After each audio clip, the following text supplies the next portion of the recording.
back from break and joined with author of Women's Wisdom, Pass It On, Kathleen Logan. Thank you so much for joining us this morning. My pleasure. Delighted to be here. Welcome. I know, we're excited to Yes. talk about this book. I mean, give us a little bit of background. What was the inspiration? Again, Women's Wisdom, Pass It On.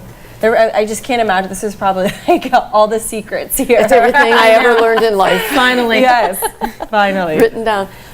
How this book came to be grew out of the very first one. Betsy Smith and I, back in 2010, published Second Blooming for Women, Growing a Life That Matters After 50, because, and your turn is coming. Yeah. Once you hit 50 and over, you tend to get marginalized. You're old. God forbid that women get old, but we do, if we are fortunate.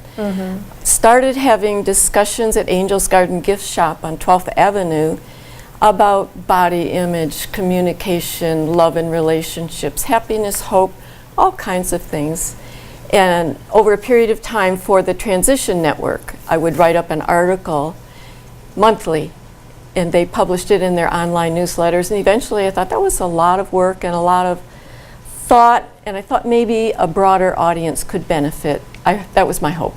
Wonderful. And what draws you to want to mentor? I mean, I know, and you want this book to kind of act as a mentor for women. I mean, what draws you to Maybe that? not so much as a mentor. That sounds like I know a lot more than you, and I don't. Been around a little longer.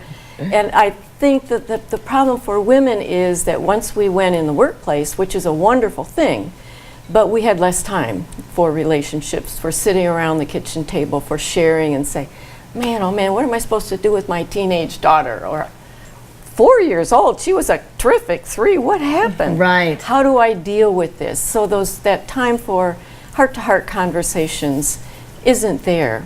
And so this is kind of like a friend in a book. That's wonderful. What a great description. And you're right. There are so many issues that I think are challenging for women. Yes. And especially coming up from that generation where, you know, hey, you work and you can have it all, and you can, but sometimes I think you got to find that balance because you can't have it all at the same time. Yes, and I'm so glad you said that, Molly, because we are fed that line. We are always told, you can have it all, you can get married, you can do everything, and you can have it all. Not all at once. Yes. And if we can focus on who am I now, what can I have now, that over a lifetime you will have a richness beyond imagining, no matter what age you are. Yes. Well, it sounds like this is some good pearls in there that'll keep people encouraged and on the right track. And it is a constant search, isn't it, to find that balance, and then figuring out what you want yourself in order to find that balance. Yes, and last night I did a session at Angel's Garden, and it was on staying optimistic in a crazy world. Yeah. Oh gosh, I needed to be there. Sorry, you missed it. I know. That is true. It's hard sometimes to stay optimistic, keep that positive energy going, especially when you have so many things going on. And that's on. particularly hard for you when you hear all the news, and news is typically bad. Yes, it's extreme. If it wouldn't make the news if it wasn't extremely good or extremely bad. So for you to stay cheerful and helpful and optimistic is an extra challenge, but we can do it.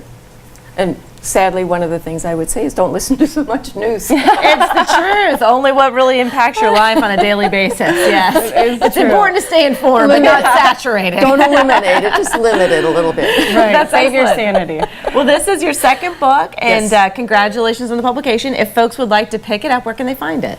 Any bookstore, any electronic device, Barnes & Noble, 2 o'clock on this Saturday. Angel's Garden Gift Shop always has it right there in the store on 12th Avenue. Well, wonderful. And again, congratulations, Thank Kathleen. you. Women's Wisdom, Pass It On, book signing taking place 2 p.m. Saturday at Barnes & Noble. Thank you so much. Fantastic. Oh, I hope you get a great turnout. We appreciate you coming on. My pleasure. We're going to take a listen now to James and Ramel.